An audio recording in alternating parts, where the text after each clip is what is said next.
As the first game I was trying for a series with plenty of lore and other games to try, I was worried that there was a chance I wouldn't enjoy this near 100-hour JRPG. But after playing it, I'm pleased to say that Trails of Cold Steel 3 has made a fan out of me. Its balance of likable new characters with its huge cast of older characters from the rest of the series helps to introduce the rich world to a new player like myself, while still being a who's who of the Trails series for older fans. And things like its social events serve as good ways to get to know both, along with having deeper JRPG mechanics that match the depth of its story. It's a long but rewarding game to play, with every hour spent seeing its world get fleshed out, making the story hit much harder by the end of it. And with enjoyable systems to boot, I now understand why people recommend the deep world of Trails of Cold Steel. And 3 is a must-play for fans of deep, quality JRPG stories if you're looking to get sucked into a rich, lore-filled world.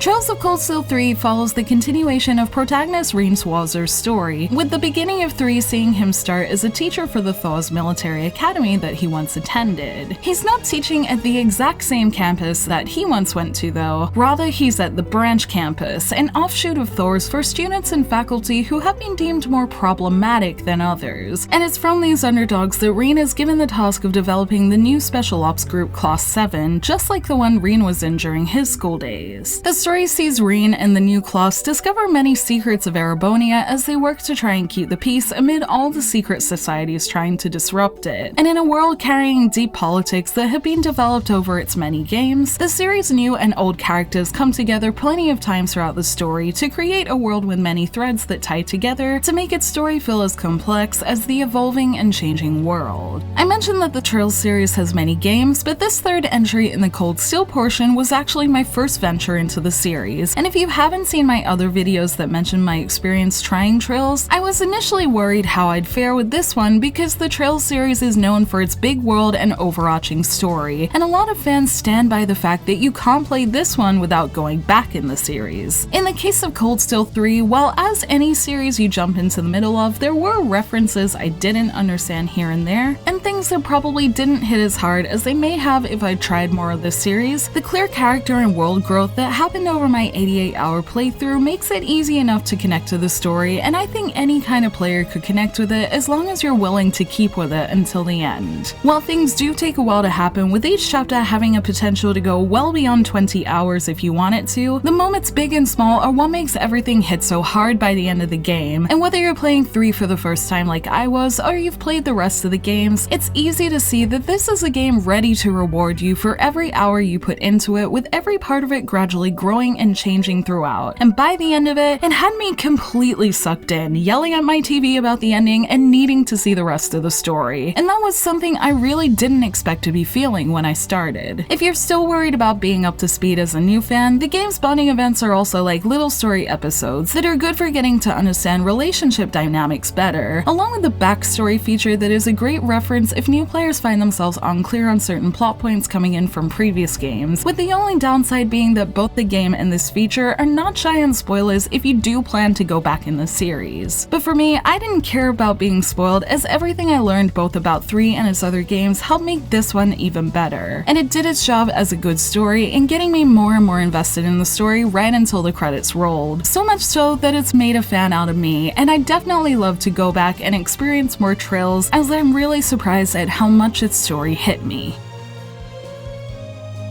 Story isn't the only thing with plenty of depth in Cold Steel 3, as I was surprised at its take on an RPG battle system as well. From first glance, it's a pretty standard turn-based system with a timeline, but the different point systems are what make it so interesting, as they add plenty of decision to battle. You have energy points that act as mana to cast spells, craft points that are used for casting craft skills, and if you save 100 or more of those, you can also cast powerful S-craft skills as well, meaning you have to think about whether using crafts right away is good, or if saving for S-crafts is more worth it. Using crafts is also a great way to gain bond points, and these bond points can be used with formations that give passive abilities, or used up much more quickly with extra attack opportunities that can really change the tide of battle. Some of the passive abilities you can use include making the party able to reflect attacks for multiple turns, or increasing break damage to stop an enemy from getting their turn, and smart use of this can have you finish battles completely unscathed and feeling very powerful in a way that makes getting things right with these points feel very satisfying. And this is all in combination with the deep systems for improving your characters that include equipping and crafting orbs with various abilities and buffs, along with upgrading weapons that make preparing for battle a deep experience as well, along with the fact that the occasional mech battle is slotted in between the regular ones that adds a nice variety to gameplay while also just being really cool. There are also different characters that come in and out constantly thanks to the rotation of old class members in the story, and while you don't have to use them, they provided a bit of variety too, which I think is important when you're playing a system in a game as long as this one. Outside of battle, there are a few other systems to enjoy too. There are a few quests available in the base town and the places you go on missions that help give plenty to do. There's a deep card minigame that satisfied the part of me that used to love Hearthstone, and the bonding system allows you to get to know characters better while also providing extra stat boosts to both characters if you complete them that makes doing them feel very worthwhile, as well as just being enjoyable character episodes to watch. I enjoyed all of these systems at different points in my journey, but the character development from the bonding events with their detailed episodes would be something I would love to dedicate a playthrough to thanks to the valuable character development these events bring, and there's been clear effort put into making these events meaningful for Rian's relationship with each character along with the world, and I can see why they're part of what makes this series so popular.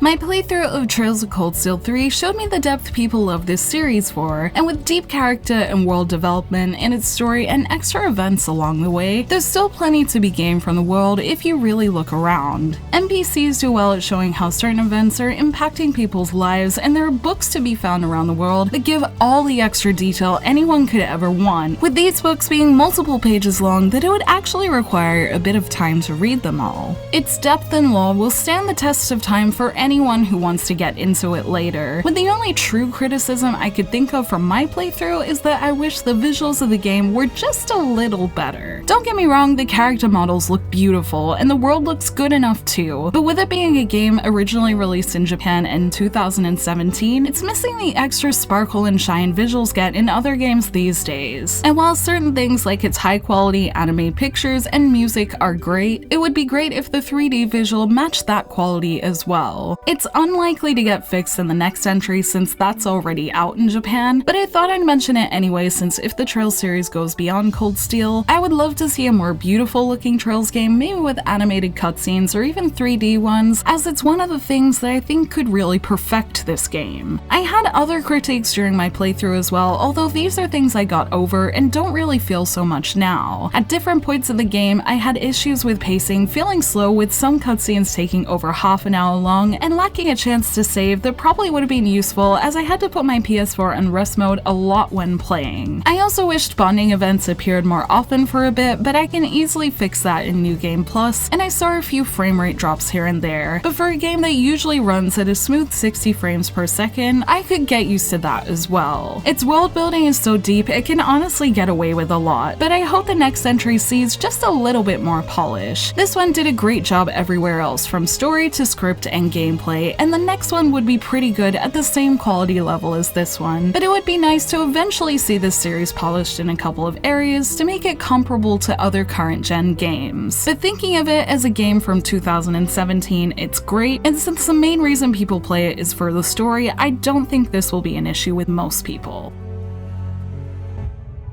While I had a lot to learn as I played, I'm glad the mechanics and deep world of Trails of Cold Steel 3 fell together the more I played to make an intricate JRPG story that I'm very glad to have finally tried. It's a game that I'm sure will satisfy those who know its world with the amount of cameos from old characters from the series and the way they play into the new story, but the great new cast made it easy to connect to the game as a new player as well, and the introduction it gave me to the politics and world of the story is one I'm sure will see me play more with it in the future. Whether you're looking to dive further into the world or try it for the first time like I did, Trails of Cold Steel 3 somehow manages the hard task of satisfying both types of players, and my time with 3's likable characters and enjoyable mechanics has me wanting to recommend it to others as a series for JRPG fans looking for a big story to dive into, and I can't wait to dive more into it myself too. Thank Thank you for watching this video. Let me know in the comments below if you'll try Trails of Cold Steel 3, and if you already have, what did you think of it? You like and share this video if you enjoyed it, subscribe to my channel for more JRPG content like this, and ring that bell to get notifications on whenever I post so you don't miss a thing. You can check out more videos here, and you can find me on social media on Twitter, Facebook, and Instagram, all at JRPG Jungle. Links to those will be in the description below, and until next time, thank you, bye!